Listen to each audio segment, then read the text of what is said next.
I didn't want to fight.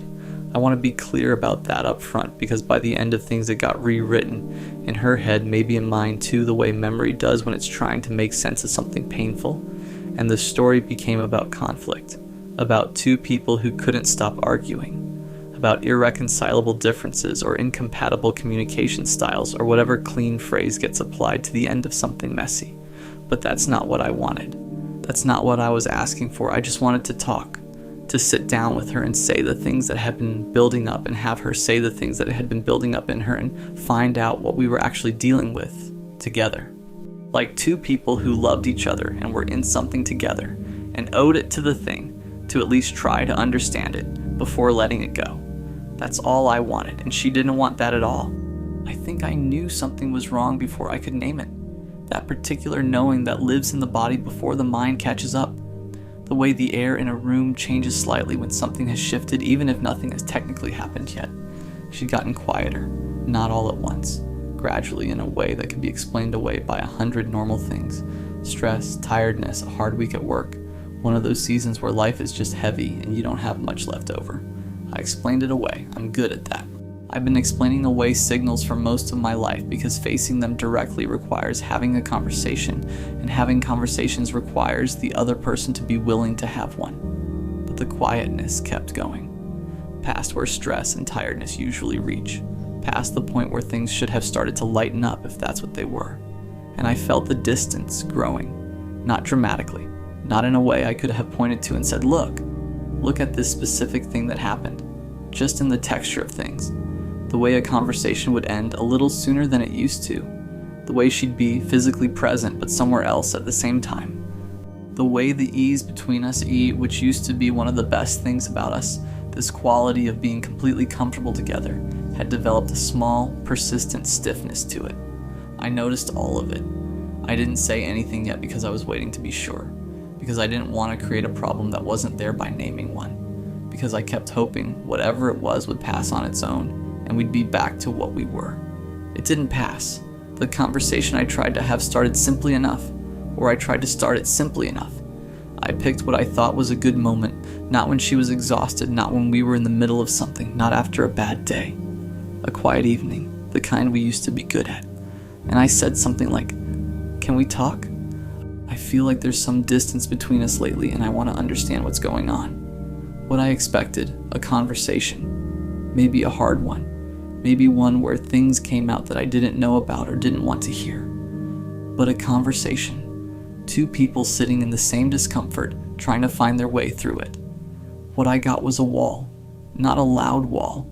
Not anger exactly. Though there was something underneath the surface of it that felt adjacent to anger. More like a closing off. A pulling back so immediate and so complete that I could almost hear it. Her whole demeanor shifted in the space of a few seconds. She became careful, measured, like she was choosing every word before she said it, which is the opposite of how we used to talk to each other. She said she didn't know what I meant, said things were fine, said maybe I was reading into things, and I felt something drop in my chest, because I knew in the way you know things before you can prove them, that she was not telling me the truth, not lying exactly, just not offering the truth, keeping it back, giving me a version of things designed to end the conversation rather than begin it. I tried again. Different approach, softer entry. I said something about how I wasn't trying to start anything, wasn't accusing her of anything, just genuinely felt like something had changed and I wanted to know if she was okay, if we were okay, if there was something I'd done or something she needed that she wasn't getting. She said everything was fine. There is no sentence in the English language that more reliably signals everything is not fine than that one, delivered with that particular flatness, that specific absence of warmth. Fine is what you say when the actual answer would require more vulnerability than you're willing to offer right now. Fine is a door being held shut with both hands. I pushed a little. Not hard, just I didn't accept it immediately the way I usually would. I said something like, "It doesn't feel fine to me. It feels like you're somewhere I can't reach and I miss you. And I just want to understand. What happened next is the part I've turned over the most." She looked at me. And I've thought about this look 100 times since. She looked at me in a way that I can only describe as tired. Not tired of me exactly, though maybe that too. tired in the way a person looks when they've been carrying something heavy for a long time, and they're not going to put it down, but they're also not going to explain why they're holding it. A finished kind of tired, and she said she didn't want to do this right now. I asked when, not sarcastically. I actually wanted to know. When could we do this? When would she be ready to have this conversation? Because I could wait. I had been waiting. I was willing to keep waiting if she needed time to figure out how to say the things she was clearly holding. She said she didn't know. And I sat with that. The shape of that answer. What it meant that she didn't know when she'd want to talk about something that was clearly already happening between us, whether we talked about it or not. The distance was real. The shift was real. The thing that had changed was real. And she was aware of all of that. I could see it on her. And she was choosing deliberately not to talk about it. Which meant she wasn't protecting herself from a hard conversation. She was protecting herself from this, from me, from us. I want to be honest about what that felt like, because I think it's one of the more specific and undernamed kinds of pain there is. When someone you love refuses to talk to you, not out of cruelty, not dramatically, just quietly and completely, it produces this very particular feeling of invisibility. Like you're there, you're present, you're extending yourself toward them with everything you have, and there's nothing coming back. Not anger, not rejection exactly, just nothing. A polite nothing, a careful nothing. And you don't know what to do with that. Because the nothing doesn't give you anything to work with. You can't respond to it, you can't address it, you can't make a case against it because there's nothing being said for you to answer. You're just standing there holding your end of a conversation that no one else has picked up. That kind of silence is louder than most fights. And there's something about being refused the conversation, about having your request to just talk treated like a burden or an imposition, that stings in a very specific place. Because you weren't asking for much, you weren't demanding resolution or demanding that she feel anything in particular, or demanding that the outcome go the way you wanted it to go. You were asking for the basic act of two people who love each other trying to understand what's happening between them. That felt like the minimum. That felt like the thing that loving someone required, and she didn't want to do it. Here's what I've come to understand about why people shut down instead of talking. And I want to be careful here, because I'm not saying this to excuse it or to make it okay, but I think understanding it matters if you want to stop being surprised by it. Some people experience hard conversation as inherently dangerous, not because they're dramatic or unreasonable, but because somewhere in their history, in the family they grew up in the relationships they've been through, in the specific ways they've been hurt before, hard conversations didn't lead to resolution. They led to escalation, to things being said that couldn't be unsaid, to vulnerability being used against them, to opening up and having the opening become the wound. So they learned to close, to manage the distance before it could become damage, to exit the conversation before it had a chance to go wrong. Not because they don't care, sometimes because they care too much, and caring too much has gotten them hurt before. And closing is the only protection they know how to reach for. I think that was some of what was happening with her. I think she was protecting herself from something. From what exactly? I never fully found out because she never told me. Because telling me would have required the conversation she wasn't willing to have. And that's the tragedy of it. She was protecting herself from the thing that might have actually helped. She was closing the door on the conversation that might have changed things, and because she closed it, I never got to find out if I could have given her what she needed. I never got the chance to show up for whatever was underneath it. The distance became permanent because she wouldn't let anyone cross it. There's something I haven't said yet that I think needs saying. Part of why the silence hurt so much is because I'd seen the other version of her, the version that could talk, that was open and present and willing to go somewhere real in a conversation. She had that in her. I know she did because I'd been there when it came out, early on when things were still new and the trust was being built, and she'd say things that surprised me with how honest they were, how specific, how much she was actually willing to offer when she felt safe. That version of her was one of the things I loved most, and watching it disappear, like watching her close off the very thing that had drawn me in, was its own particular grief, not just losing her. Losing the version of her I knew she was capable of being. Knowing that somewhere underneath the wall was the person I'd fallen for, and the person was still in there, and she'd just decided I wasn't someone she was going to let reach her anymore. That's a strange thing to sit with. Loving someone and knowing they're more than what they're giving you. Knowing the capacity exists, just not being the person they'll open it for. I kept trying for a while. That's the part I both respect myself for and feel quietly ashamed of, depending on the day. I respected it because I believed in us, because I thought what we had deserved more than silence, because giving up without even being able to talk felt like a betrayal of everything we'd built.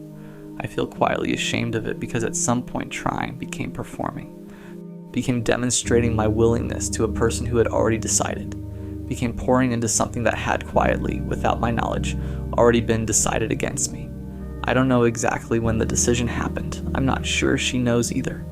Maybe it wasn't a decision so much as an accumulation, all those small closings adding up until the door was all the way shut and she didn't have the energy or the desire to open it again. But it was done before she said so. That much I know. By the time I was trying my hardest to get to her, she was already somewhere I couldn't reach. The actual ending wasn't dramatic either. That's the thing about endings that come from distance rather than conflict. They don't usually arrive with a moment. They arrive with a conversation that's somehow both too late and too short. A few sentences that should have been 100. An acknowledgement of what it was and a confirmation that it was over that takes less time than it should for something that mattered as much as it did. She said she thought we'd run our course, that she'd been feeling disconnected for a while, that she didn't think talking about it was going to change anything, and I said, "How do you know if we never tried?" And she didn't have an answer for that. Or she had one she wasn't going to give me. Either way, the conversation ended. The thing ended. And I walked out of it with all the things I'd want to say still inside me, undelivered, unnecessary now. Nowhere to go. I've spent a lot of time since then trying to figure out what I could have done differently. If there was an approach that would have gotten through. A different moment, a different tone, a different version of the ask that would have made her willing to meet me there. Honestly, I don't think so. I think some people, when they've decided to go, and no amount of right words or right timing or right approach is going to open something that someone has chosen to keep closed. The closing isn't about your technique, it's about their capacity, about what they're willing to risk. You can't talk someone into being willing to talk to you. That's the painful thing, that's the thing I had to eventually accept. That the conversation I wanted required two people, and one of them was already gone. And the most articulate, most patient, most compassionate version of my ask was not going to change that. Some people won't let you in, not because you're not worth letting in, because letting in is something they're not able to do right now, maybe ever with anyone, maybe just not with you at that point in their life. That's not a verdict on you, but it doesn't stop hurting like one. What I want, what I think anyone who's been through this version of a loss wants, is just the conversation. Even now, even knowing it's over, even knowing the outcome wouldn't change. Just the real one, the one where she said what was actually going on, the one where I got to understand what happened instead of having to piece it together from distance and silence and the look on her face that I still can't fully read. I didn't need her to stay. I needed her to be honest with me on the way out. I needed the basic dignity of being spoken to directly by someone I loved. I didn't get that. And that absence, that specific, quiet, unresolvable absence of the conversation that never happened, is the part that lingers the longest, not the ending. I could have made peace with the ending, the silence, the wall, the careful nothing where honesty should have been. That's the part that stays. So if you're with someone right now, if you're in something and there are things going unsaid on both sides and the distance is growing in that slow, untraceable way, say something. Not perfectly. Not when you've figured out exactly how to phrase it. Now, while it's still a conversation and not yet a conclusion, because the window where two people can actually talk their way through something is real, and it closes. Not all at once. Slowly. The same way the distance arrived. And if you wait long enough, if you both wait long enough, you end up on opposite sides of it looking at each other through glass, and all the things you needed to say are still there. They just can't get through anymore. Say it now, whatever it is. Say it while they can still hear you. That's the only thing I know for certain that I wish I'd done differently. Not sooner, not louder, just while there was still time for it to matter. I don't think I noticed when it changed. That's the thing about this particular kind of loss. It doesn't arrive with a timestamp. There's no moment you can point to and say, That's where it shifted. It's more like you wake up one day and reach for something that used to be warm and find that it's just room temperature now. And you try to remember when it cooled and you can't. You weren't watching, you were inside it, you were living your life, and now you're standing in the middle of something that looks exactly like what you had before and feels completely different. And you don't know what to do with that because nothing technically happened. Nothing broke. Nothing ended. It just changed. Quietly, without asking your permission, without giving you any warning at all. That's what I want to talk about. Not the dramatic end of love, not the betrayal or the blow up or the relationship that crashes and burns in a way you can at least narrate. The other thing, the slower thing, the thing where love just becomes something else, something you recognize but can't quite feel the same way anymore. There's a specific version of the beginning of love that I think we spend a long time chasing without realizing that's what we're doing. You know the one. Where everything about the other person is interesting, where you want to know every single thing about them, not because you're trying to assess them as a partner, not because you're running through a checklist, but because the information itself is fascinating, because it's them, because every detail adds to this picture you're building and the picture keeps getting better, where you think about them in between seeing them, not anxiously, not the worried, overthinking kind of thinking, just the warm kind. The kind where they drift into your head while you're doing something else and it makes whatever you're doing a little lighter, where physical closeness feels like relief, where being in the same room as them is just better than being in a room without them, where you reach for them automatically without thinking, because reaching for them is just what your body does now. I'm not being naive about it.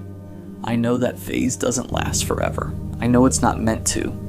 I know that what comes after it, the familiarity, the depth, the specific comfort of being truly known over time is supposed to be richer, more real, more sustainable. I know all of that.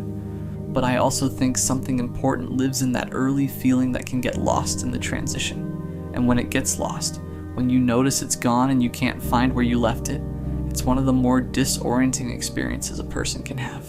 Because you still love them. You're sure of that. You're almost certain.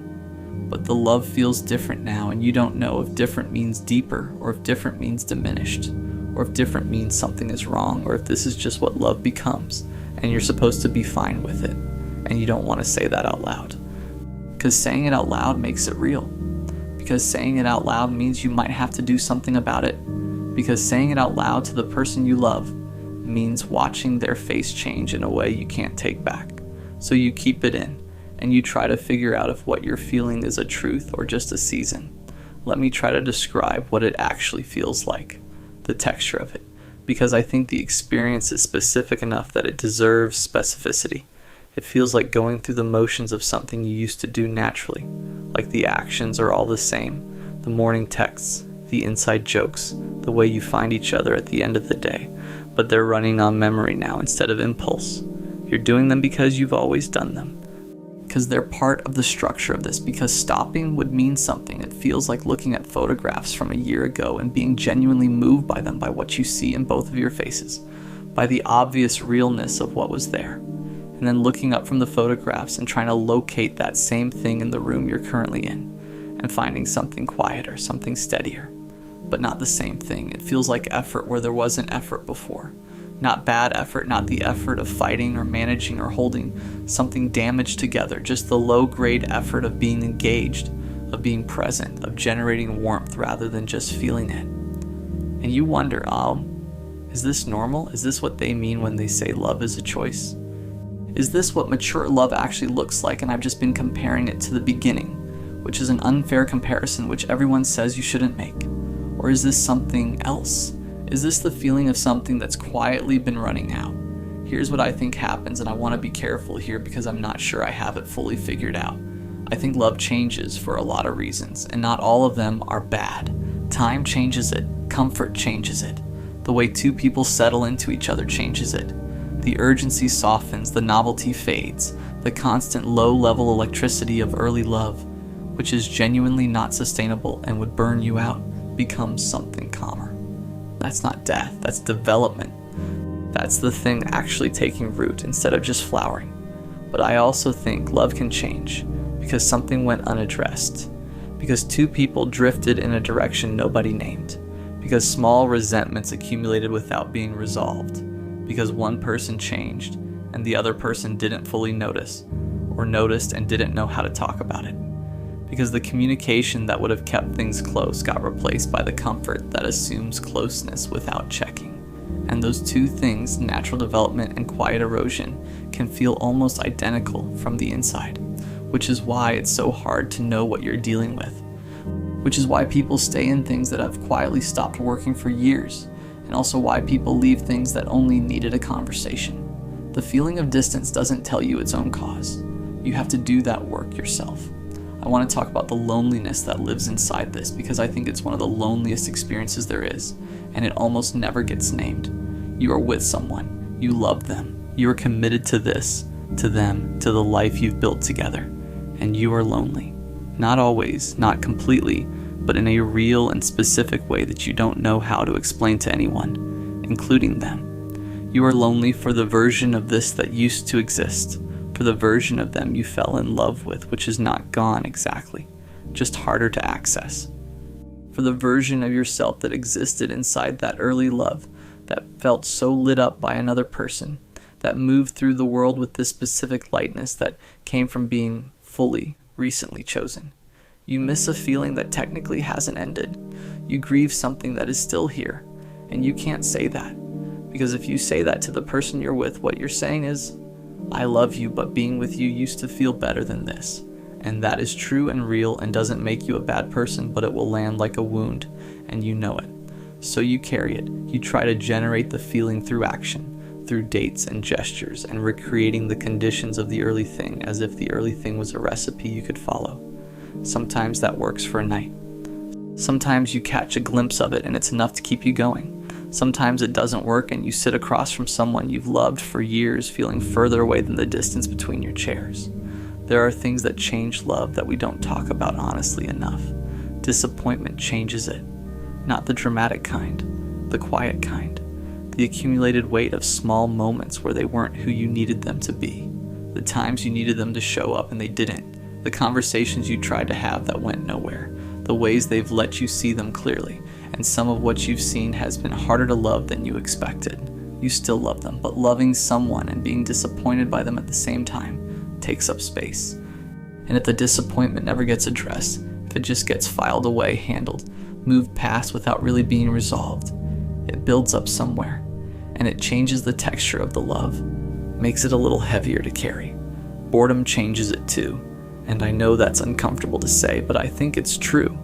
Not boredom with the person necessarily, boredom with the shape of things, with the predictability, with knowing exactly how most conversations are going to go, how most evenings are going to end, what they're going to say about any given topic before they say it.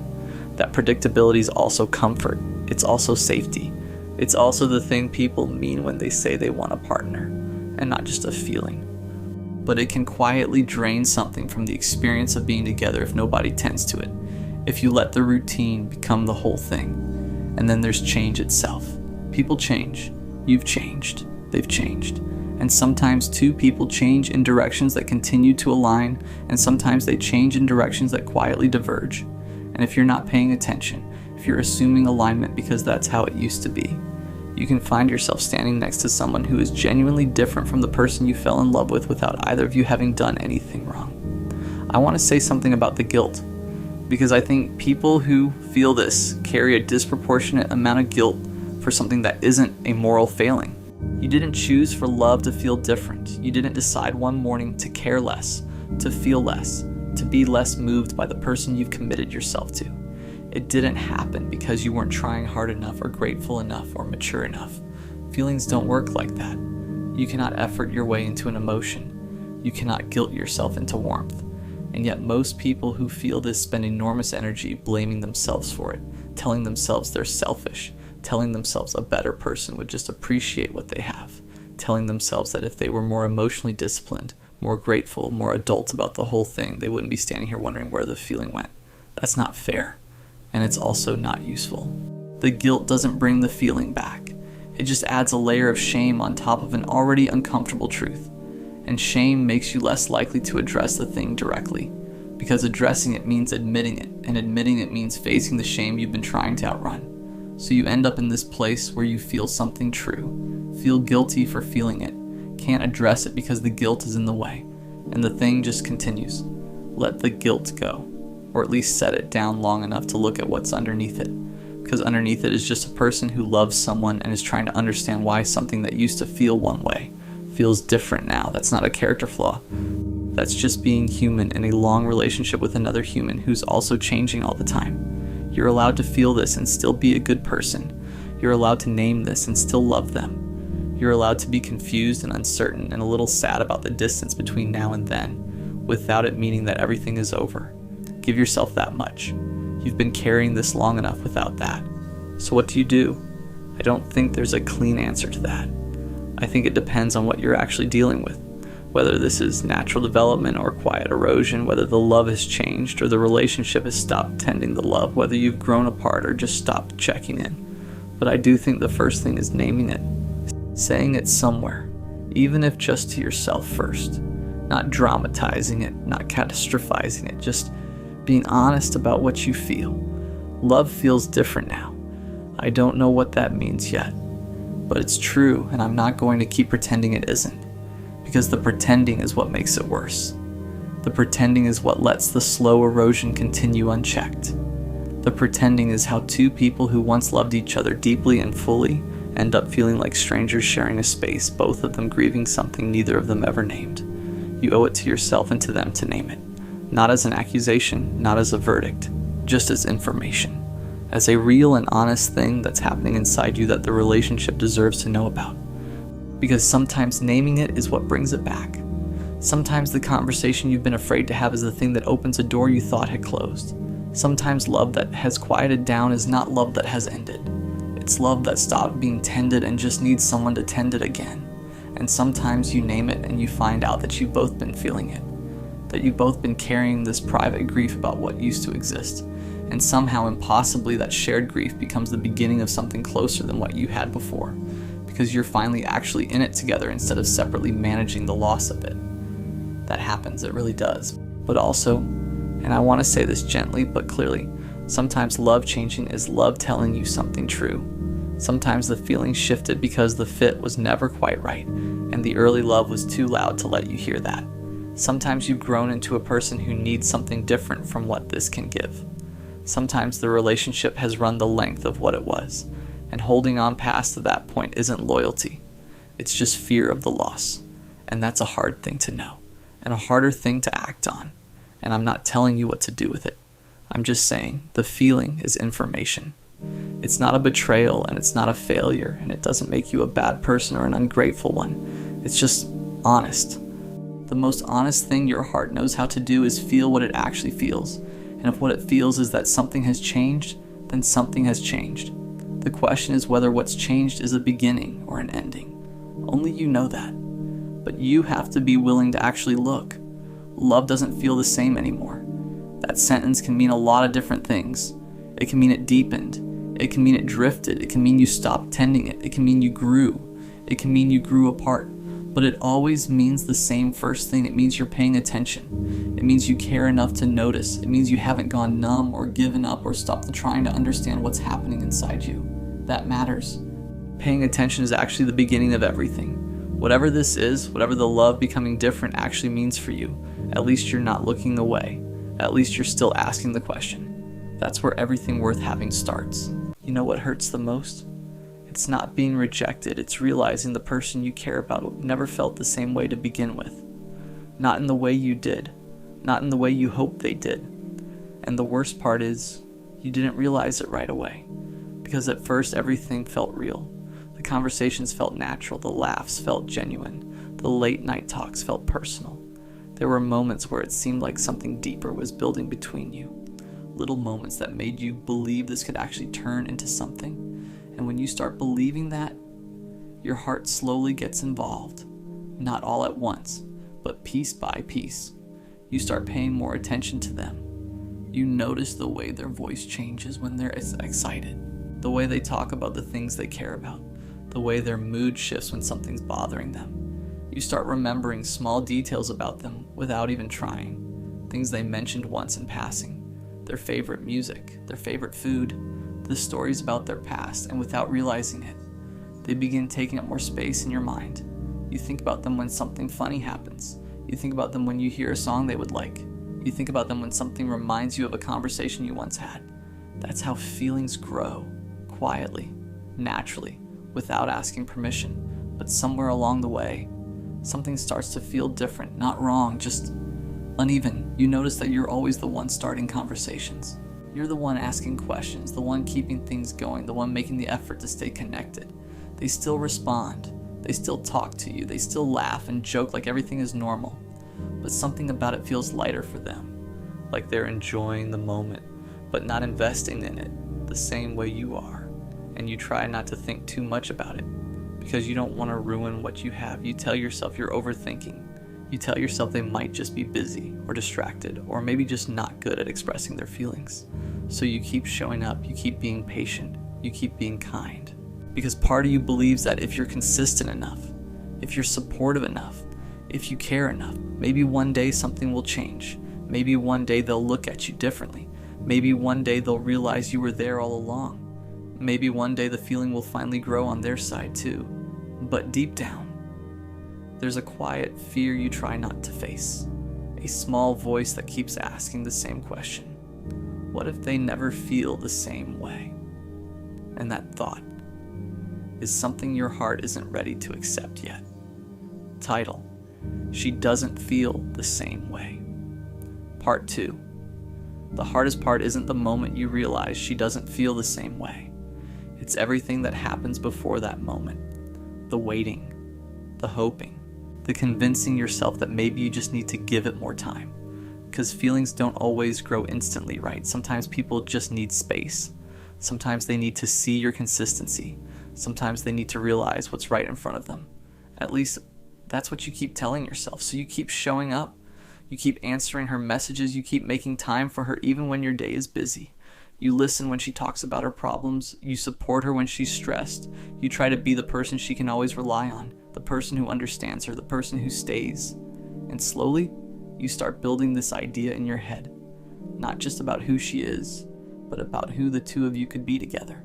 You imagine simple things, conversations that haven't happened yet, moments that might happen someday, little scenarios where everything finally clicks into place. And those thoughts feel good. They make the waiting feel worth it. They make the uncertainty easier to ignore. Because as long as there's still a possibility, you don't have to let go of the hope. But reality has a quiet way of revealing itself.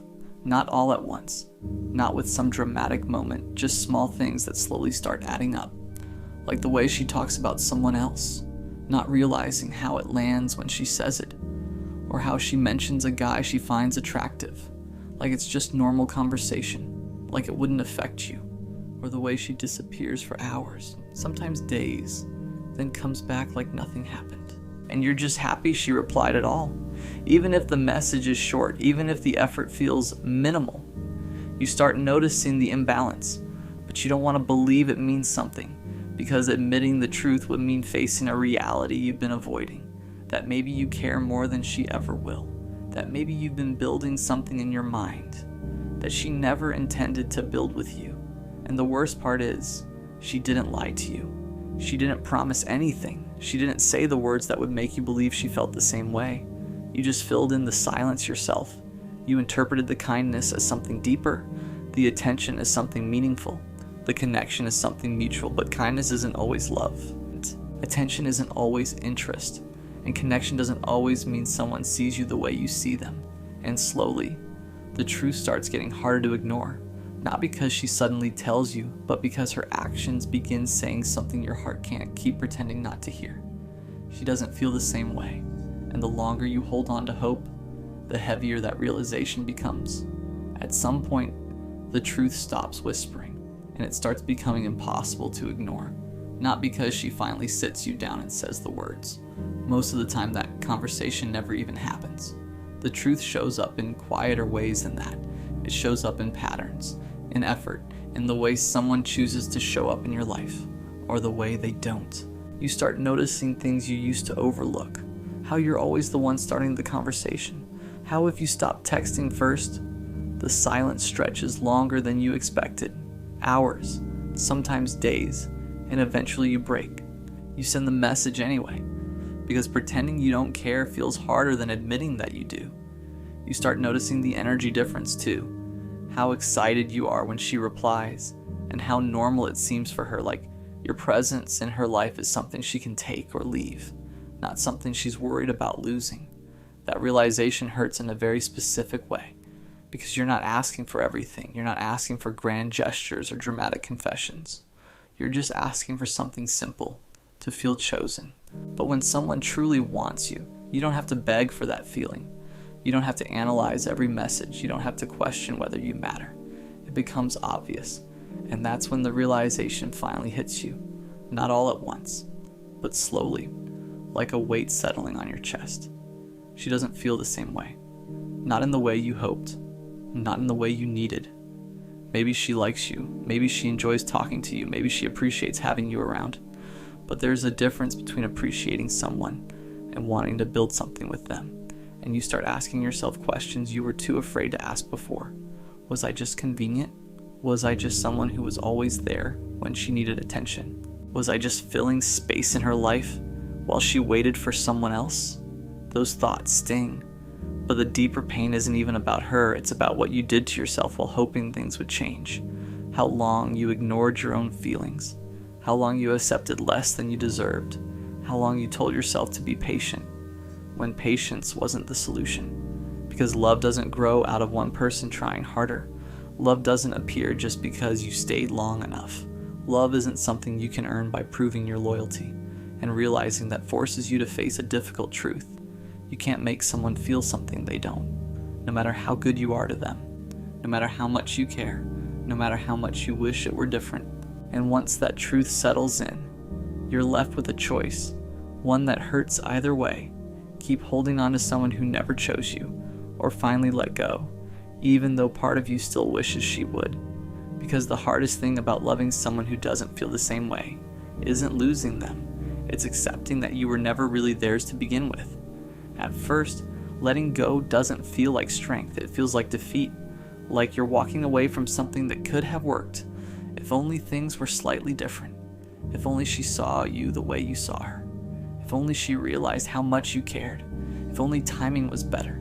If only you had said the right thing at the right moment. Your mind keeps replaying those what ifs over and over again, because your heart would rather believe in a small chance than accept a painful truth. But eventually something starts to shift inside you, not dramatically, not overnight, just slowly. You start noticing how tired you are, tired of hoping, tired of waiting, tired of checking your phone for a message that may or may not come, tired of feeling like your happiness depends on someone else's attention. And that's when a different kind of realization hits you, one that hurts, but also frees you. You didn't lose her because you never had her. What you lost was the version of her you created in your mind, the version that loved you back, the version that chose you, the version that saw your worth the same way you saw hers. But that version never actually existed.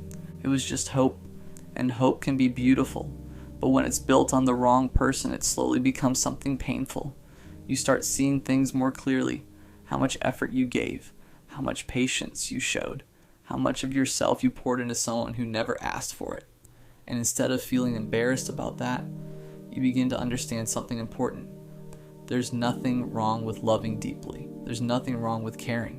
There's nothing wrong with believing in someone. The only mistake is giving all of that to someone who was never willing to meet you halfway. And the truth is, one day you're going to meet someone who does. Someone who doesn't make you question where you stand. Someone who doesn't make you guess how they feel. Someone who doesn't make you feel like loving them is a risk. Because when someone truly wants you, you won't have to convince them. You won't have to compete for their attention. You won't have to sit there wondering if you're enough. They'll show you clearly, consistently, without confusion. And when that happens, you'll look back at this version of yourself, the one who stayed too long, the one who hoped too hard, the one who loved someone who couldn't love him back. And instead of feeling regret, you'll feel something else. Gratitude. Because that experience didn't break you. It taught you. It taught you what love shouldn't feel like. And most importantly, it taught you that the right person will never leave you wondering why they don't feel the same way. Because when someone truly loves you, you'll never have to ask that question again. This one is going to be uncomfortable, not because I'm going to be cruel about it, not because I think you're a bad person or that you deserve to hurt more than you already do, but because I think you've been telling yourself a story about what happened. A very comfortable, very sympathetic, very well-constructed story. And I think that story is costing you more than the heartbreak itself. And I'd rather say the hard thing than watch you carry a version of events that keeps you stuck. So, here it is.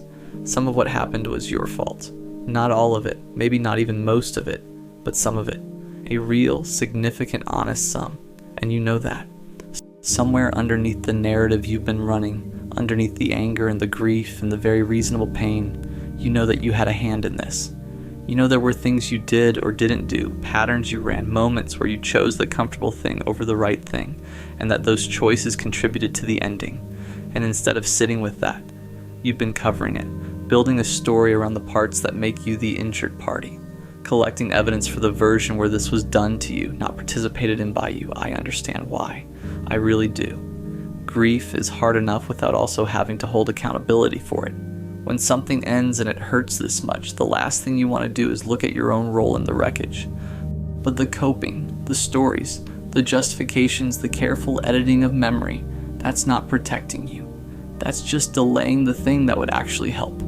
Let me tell you what the coping sounds like. Because I think a lot of us do this without fully recognizing it as what it is. It sounds like they were emotionally unavailable, which may be true, but it doesn't ask the question of why you stayed with someone emotionally unavailable for as long as you did. It doesn't ask what that unavailability was doing for you, whether it let you stay at a safe distance too, whether it meant you never had to be feely seen, whether their unavailability was, on some level, a feature rather than a bug. It sounds like they didn't appreciate me, which may also be true, but it doesn't ask whether you made yourself easy to appreciate, whether you communicated what you needed clearly, whether you showed up as the full version of yourself or a managed, careful version designed to be likable, whether you were actually present in the relationship or just there. It sounds like I gave everything and got nothing back. And I want to be careful here because sometimes this is just true, full stop, and you really were in something that took without returning. But sometimes, I gave everything as covering for something else. Sometimes giving everything is a way of controlling the dynamic. Sometimes the constant giving is designed unconsciously to put the other person in debt, to make leaving harder for them, to build a case in advance for why you're the good one if this falls apart. Giving can be generous. Giving can also be a strategy, and only you know which one it was. It sounds like they changed, but people don't usually change in a vacuum. Relationships change people. Your behavior in the relationship changes people. The environment you two created together changes both of you. When someone becomes distant or cold or checked out, it's worth asking, genuinely, honestly asking, what the environment was like. What was it like to be with you when things were hard? What they were responding to. I'm not saying it was your fault they changed. I'm saying change doesn't happen in isolation, and the story that casts you as the passive witness to someone else's transformation is probably missing some of your own. Here's the thing about the comfortable story. The one where you're the one who tried and they're the one who failed. The one where the ending is their fault and your pain is entirely undeserved and there's nothing to examine on your end. That story feels better in the short term. Of course it does. It protects you from the really uncomfortable work of looking at yourself clearly. It lets you stay in the grief without having to complicate it with accountability. It lets you be sad without also having to be honest. But it has a cost, a specific, measurable cost. The cost is that you take nothing from this into the next thing. You exit this relationship with the same patterns, the same blind spots, the same tendencies that contributed to the ending. Because you never looked at them, you never identified them, you never held them up to the light and said, this is a me thing, this is something I do, this needs to change, and then you do it again. Different person, same dynamic, different face on the same shape of relationship, and it ends the same way. And you tell the same story again, and the story protects you again, and you take nothing again. That loop is why some people go their entire lives in relationships that follow the same pattern and never understand why. Not because they're unlucky, because they're very good at being the protagonist of a story that never asks them to grow. I want to be specific about some of the things we do. the actual behaviors, because I think naming them is more useful than speaking in abstractions. We go cold when we should go honest. Something bothers us and something real and something worth addressing, and instead of saying it clearly, we pull back. We get quieter. We create distance. We let the temperature in the room drop and wait for the other person to notice and ask. And when they don't ask, or when they ask wrong or not enough or in the wrong tone, we take that as evidence that they don't care. When really what happened is we asked them to read our minds and they failed a test they didn't know they were taking. We punish in small ways. We're less warm after a fight. We remember and bring it up later. We keep score and then act like we're not keeping score. We do the thing where we say, "I'm fine," while very clearly not being fine, and then resent them for believing us. We pick the wrong moments to be honest and then wonder why honesty doesn't go well. We drop something heavy right when they're stressed or exhausted or in the middle of something. And when the conversation doesn't go the way we needed, we add it to the list of evidence that they can't handle us, that they don't prioritize our feelings, that they're not equipped for this relationship. We confuse intimacy with intensity. We think fighting means we care. We think drama means depth. We manufacture urgency in relationships that are actually healthy and stable because health and stability feel boring, feel unfamiliar, feel like the absence of passion rather than the presence of something real. We love loudly in the beginning and quietly disappear as it gets more real. We're incredibly present and attentive in the early phase, and then once we feel secure, we coast. We stop putting in the effort that got us here because we think arrival means the work is done. It doesn't. Arrival is when the work starts. We make the other person responsible for our emotional state. When we're happy, it's because of them, and we tell them so. But when we're anxious or insecure or struggling, that's also because of them. Their behavior, their distance, something they did or didn't do. We make them the weather of our inner life and then resent them for not always being sunny. We leave before we leave. We check out emotionally while still physically present. We stop investing in the thing months before it technically ends, and then when it ends, we act like we were fully in it right up to the last moment. We weren't. We'd already started protecting ourselves from a loss we were quietly engineering. Any of that land. Here's what I think is actually underneath the coping, because I don't think it's dishonesty. Exactly. I don't think most people sit down and consciously decide to distort what happened. I think it's fear. Specifically the fear that if you look at your role clearly, if you actually account for your part of the wreckage, you'll find something unfixable, something fundamentally wrong with you, some evidence that you are, at your core, the kind of person who ruins things, who doesn't know how to love correctly, who is too much or not enough or broken in some way that won't yield to effort. That's the fear underneath the story. The story protects you from having to find out if that fear is true. But here's what I want you to hear. Actually hear it. Looking at your part in something doesn't mean confirming your worst fears about yourself. It just means looking at behaviors, patterns, choices, things you did in specific moments for specific reasons that you can understand and, if you choose to, change. You are not your worst moments in a relationship. You are also not separate from them. They're data. They tell you something about where you were, what you needed, how you were operating, and that information is genuinely useful if you let yourself have it. The fear says if I look honestly, I'll find out I'm irredeemable. The truth is, if you look honestly, you'll find out you're human, imperfect and patterned, and sometimes self-protective in ways that hurt other people, just like every person who has ever been in a relationship. That's not a verdict, that's a starting point.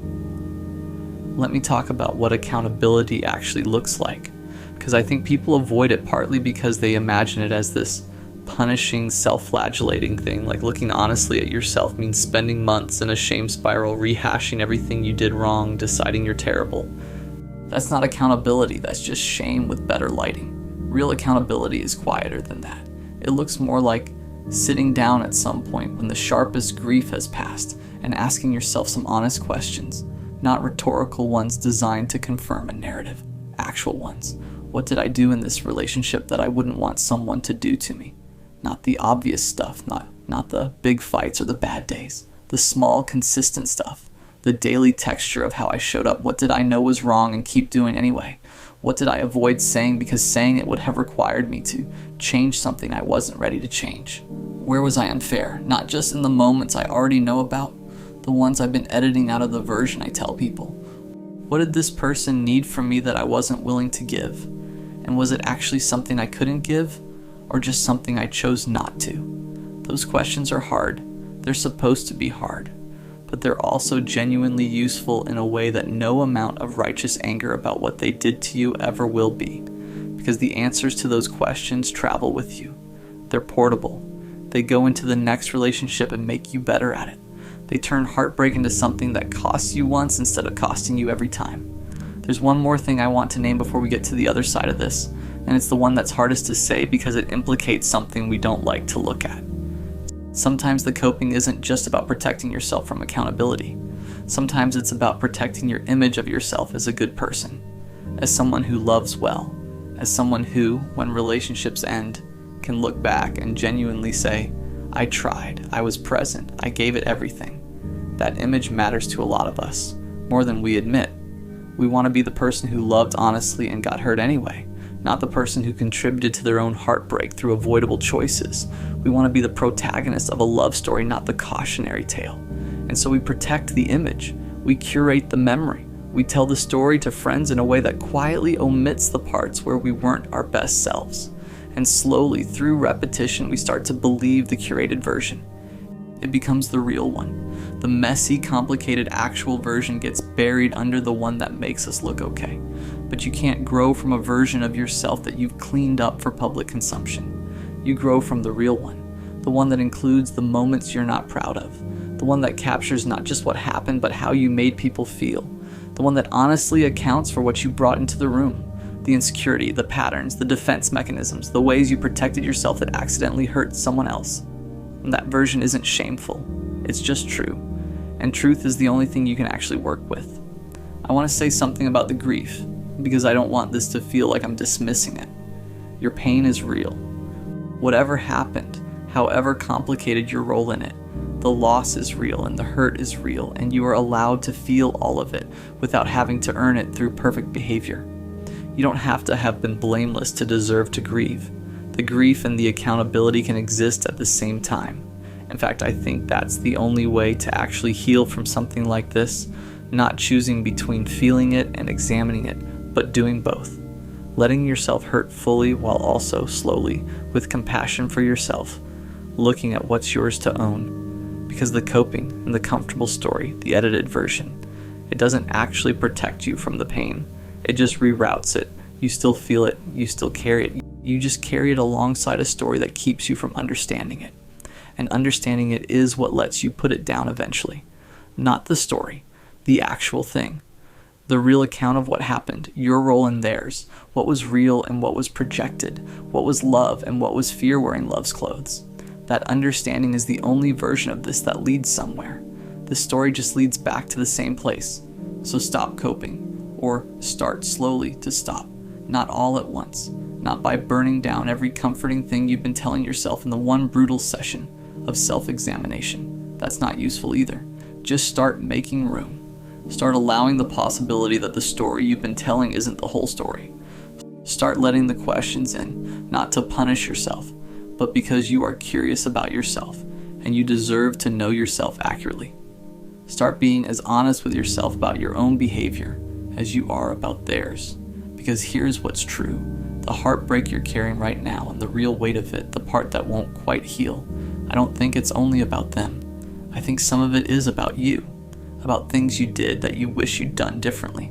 About the person you were in this relationship that you don't fully want to be.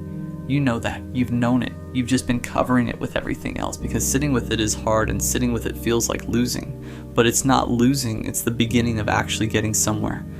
The pain doesn't go away when you stop coping, but it changes shape.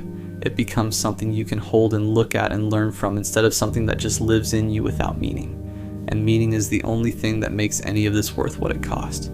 You already paid. You might as well take what you bought. There's a moment after a relationship ends that nobody really prepares you for. It's not the breakup itself. It's what happens after, when everything gets quiet. That's when your mind starts doing something you can't seem to stop. You replay it. The conversations, the moments, the little details that didn't seem important at the time. Your brain starts going back through everything like it's searching for something you missed. You think about the way they said certain things, the tone in their voice during that one argument, the night things felt slightly different but you couldn't explain why. And suddenly those memories feel heavier than they did before, because now you're looking at them with the one thing you didn't have back then, the ending. So your mind keeps asking questions. Was that the moment things started going wrong? Was that when they stopped feeling the same way? Was there something I could have said differently? Something I could have done better? And the worst part is you never get answers. So instead, your brain keeps replaying the same scenes over and over again. Like if you analyze it enough times, you'll finally find the explanation that makes everything make sense. But it never really works that way, because breakups don't usually come from one single moment. They come from 1,000 small things building up quietly over time. Still, that doesn't stop your mind from trying, late at night especially, when the distractions are gone, when your phone isn't buzzing, when the room is dark, when it's just you and your thoughts. That's when the memories get the loudest. You remember the good moments first, the way they used to laugh, the way they looked at you when things were still easy, the little routines you built together without even realizing it. And for a second, it almost feels like they're still there. Then reality comes back, and your mind jumps to the next question. What did I do wrong?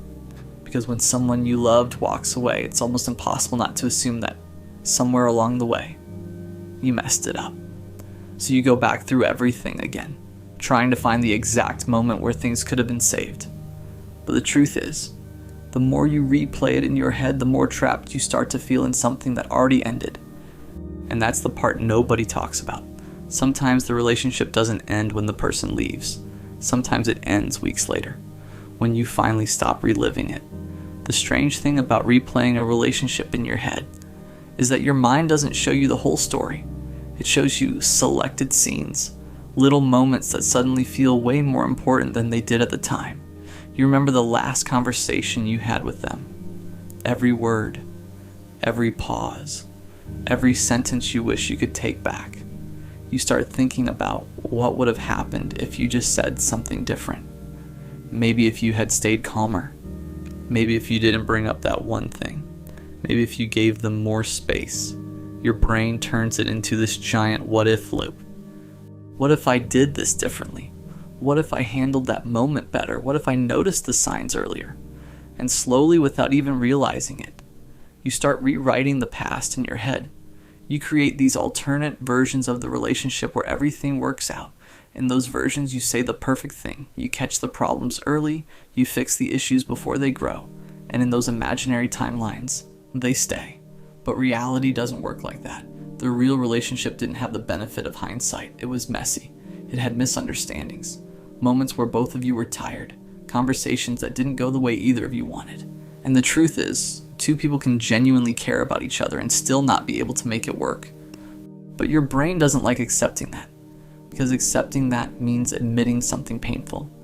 Sometimes there wasn't a single moment you could have fixed. Sometimes the ending wasn't about one mistake. It was about two people who just couldn't meet each other where they needed to. Still, your mind keeps searching, because if you can find the moment where everything went wrong, it gives you the illusion that you had control, that maybe you could have prevented the ending. But deep down, you already know something that's hard to accept.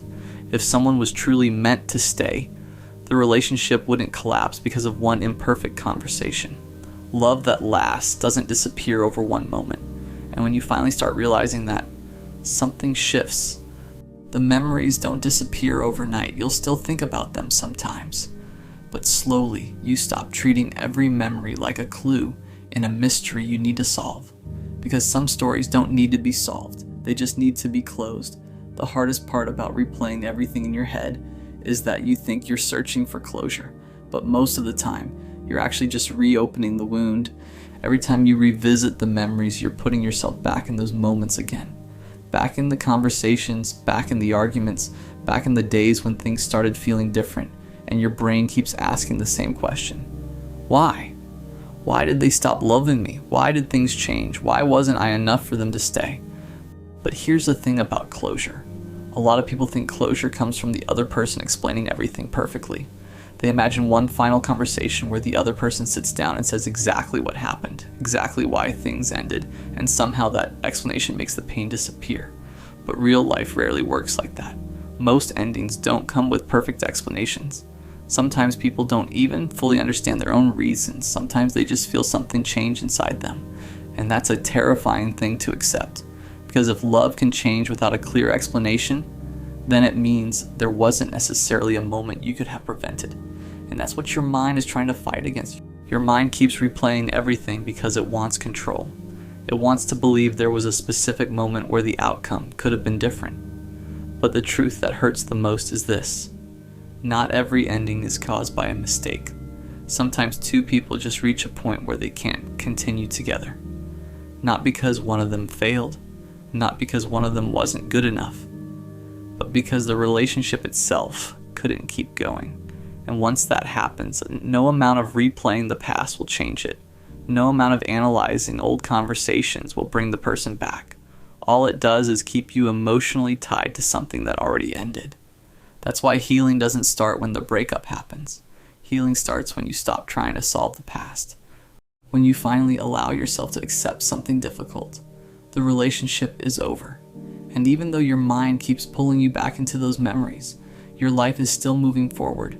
Whether you're ready for it or not, at some point you start noticing something. The memories aren't hurting you the same way they used to. Not because they disappeared, but because you finally stopped treating them like something you need to fix. For a long time, your mind kept going back to the same moments. The last argument, the last message, the last time you saw them. Like if you could just understand it perfectly, the pain would finally make sense. But eventually you realized something important. You weren't replaying it because the answer was still there. You were replaying it because letting go felt like losing them all over again. So part of you held on, not to the relationship itself, but to the idea that maybe you could still figure it out. Maybe if you understood what went wrong, it would somehow undo the ending. But life doesn't give us that kind of control. Some people enter your life, change you in ways you didn't expect, and then they leave. And you don't always get a clean explanation. You don't always get a moment where everything makes sense. Sometimes all you get is time to slowly accept that the story already reached its ending. And when you finally stop replaying it in your head, you start noticing something else. Your life didn't end with that relationship. There are still new people you haven't met. New memories you haven't made. New moments waiting for you that have nothing to do with the past you've been stuck in.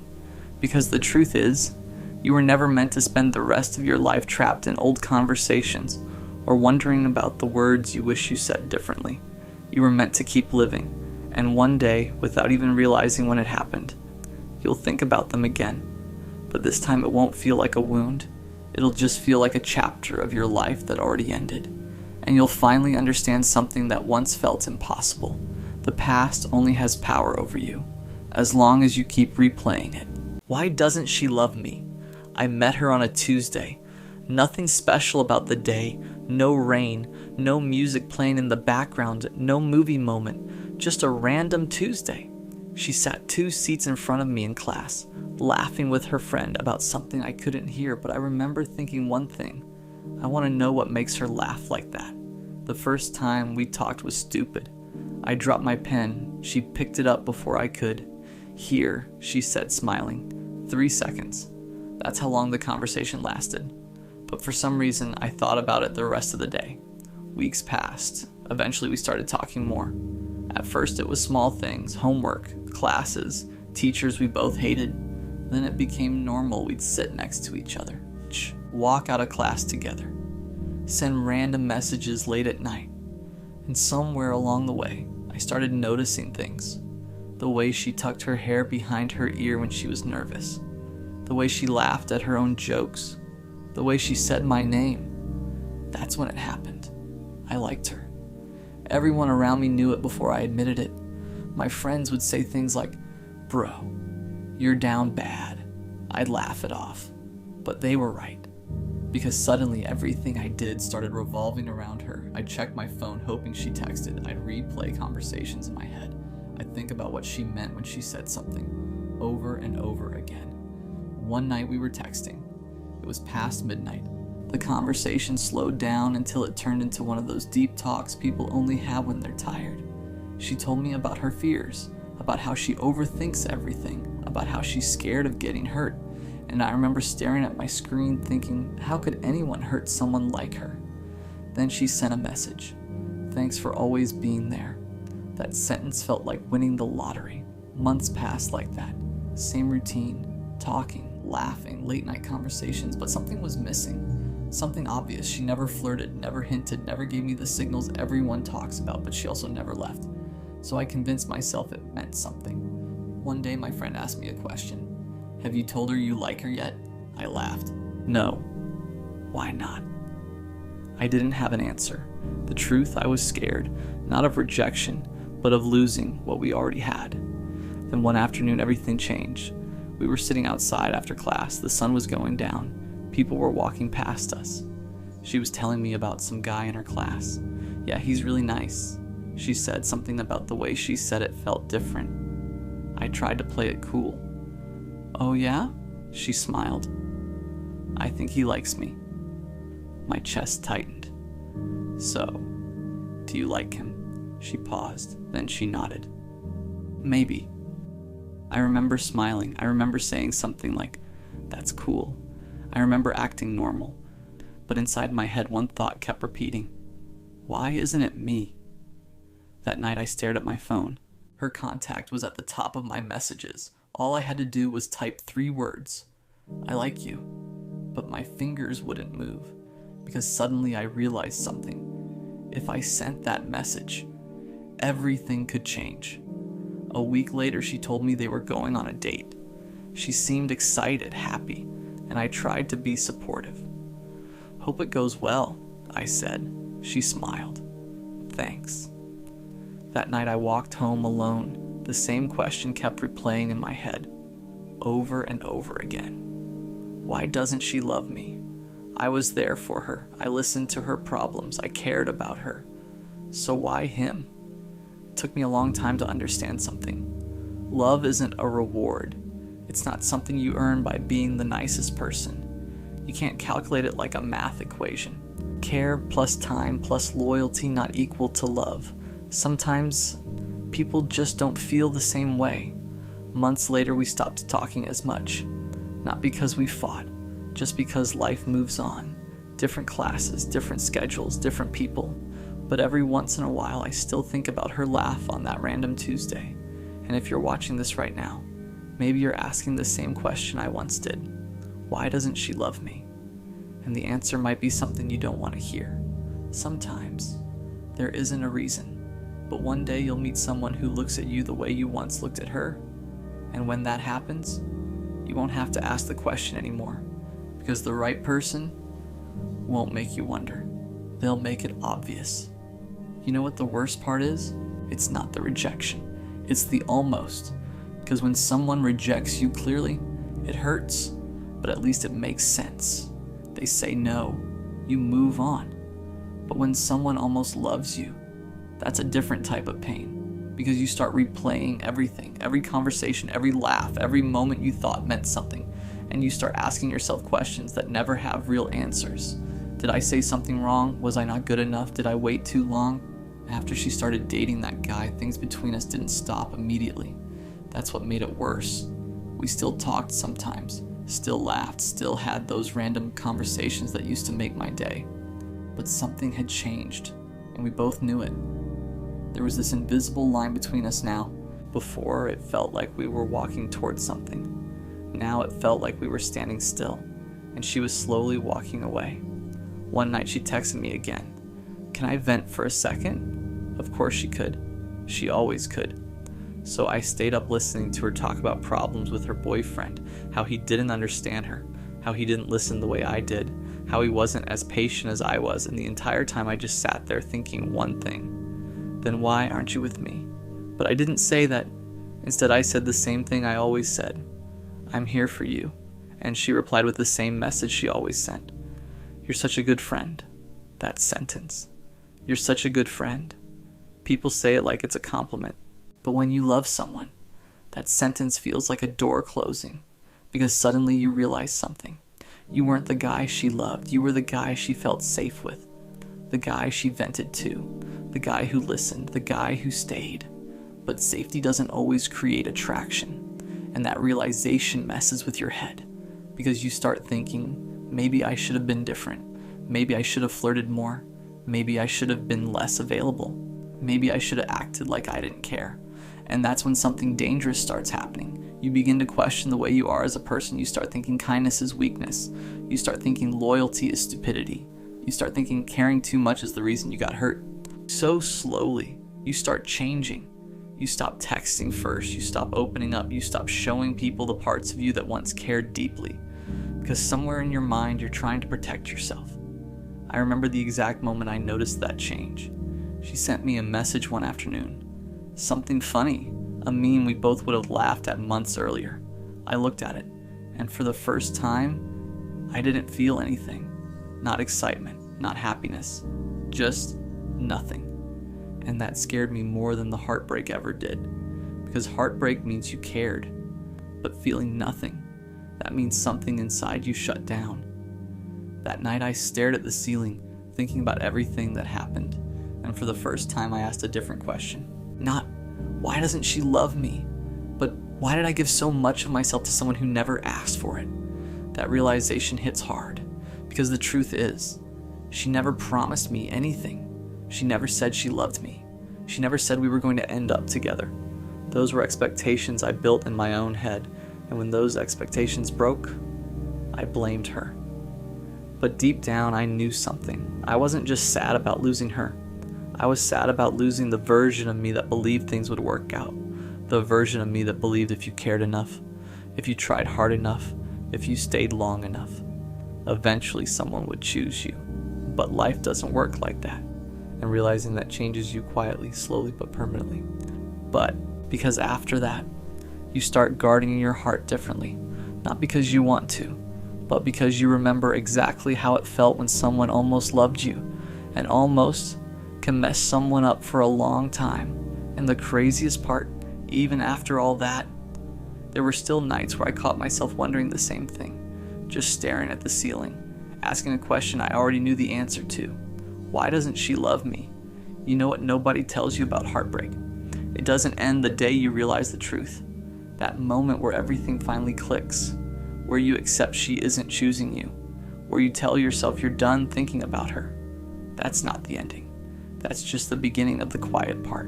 Because after that realization, life keeps moving, but your mind doesn't move as fast. You still catch yourself checking your phone sometimes. Not because you expect a message, but because your brain spent so long hoping for one that the habit never fully disappears.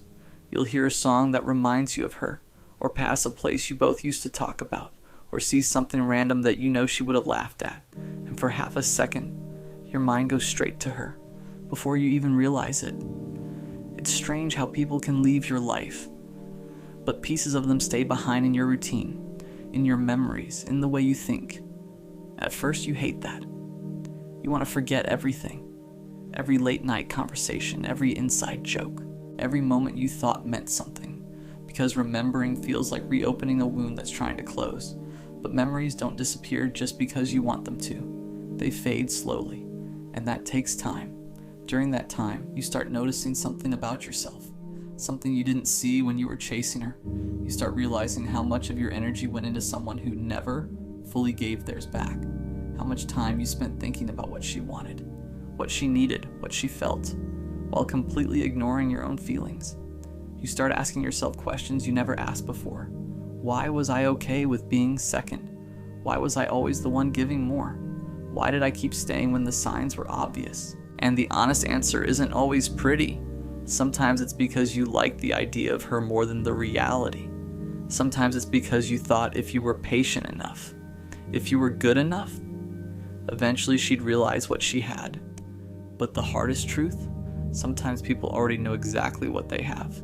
They just don't want it the same way you do. That realization used to make me angry. Not at her, at myself. Because once you see the pattern, you start wondering how many times you ignored your own instincts. There were signs, of course there were. Moments where she pulled away, moments where her effort didn't match yours, moments where you felt confused instead of secure. But every time those moments appeared, you explained them away.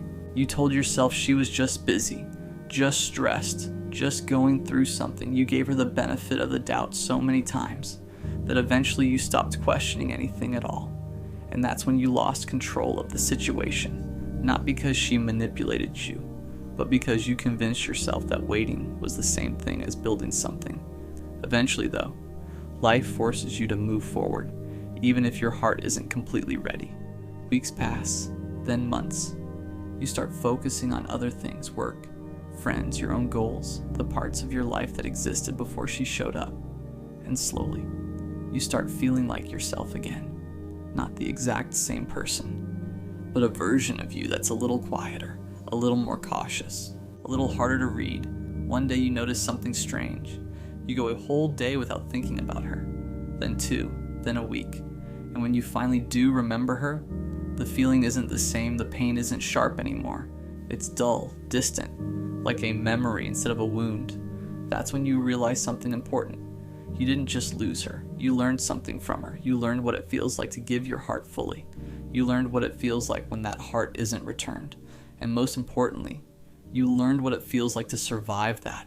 Because at one point, and you thought that pain would break you, that it would stay forever, that you'd never stop asking the same question. But eventually, that question starts changing. It stops being, why doesn't she love me? And starts becoming something else. Something quieter, something more honest. Why did I believe someone who never chose me was meant for me? You know what's strange? For the longest time, the question stayed the same. Why doesn't she love me? It sat in the back of your mind like a locked door you couldn't open. You replayed every conversation, every moment, every small detail, trying to find the exact second where something went wrong. Maybe if you had said something different. Maybe if you had waited longer. Maybe if you had been more patient, more confident, more interesting, more enough.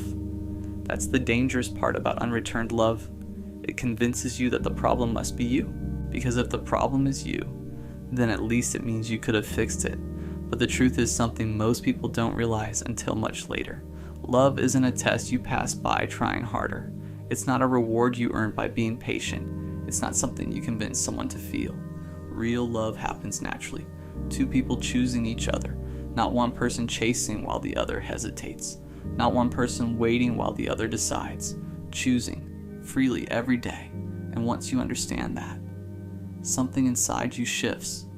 You stop looking back at the situation as a failure. You start seeing it as clarity. Because if someone doesn't love you, it doesn't mean you were unlovable. It just means you were loving the wrong person. That realization takes time to accept. At first, it almost feels unfair. Because you gave so much. Your time, your attention, your loyalty, your patience.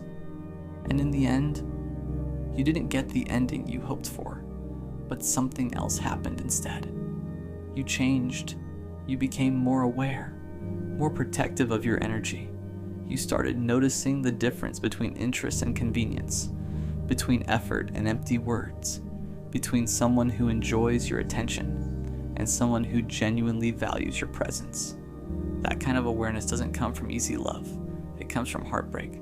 And one day, without even realizing it, you stop thinking about her in the same way.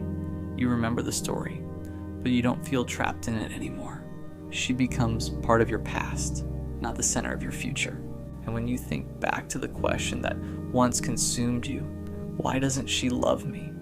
You finally understand something. It was never the right question.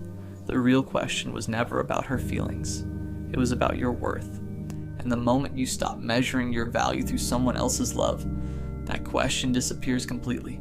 Because the truth is simple. Someone out there will meet you. And they won't hesitate. They won't need time to figure it out. They won't treat you like an option. They'll see you. They'll choose you. And they'll make that choice obvious. When that day comes, you won't be asking why someone doesn't love you anymore. You'll finally understand that the right person never makes you question it in the first place.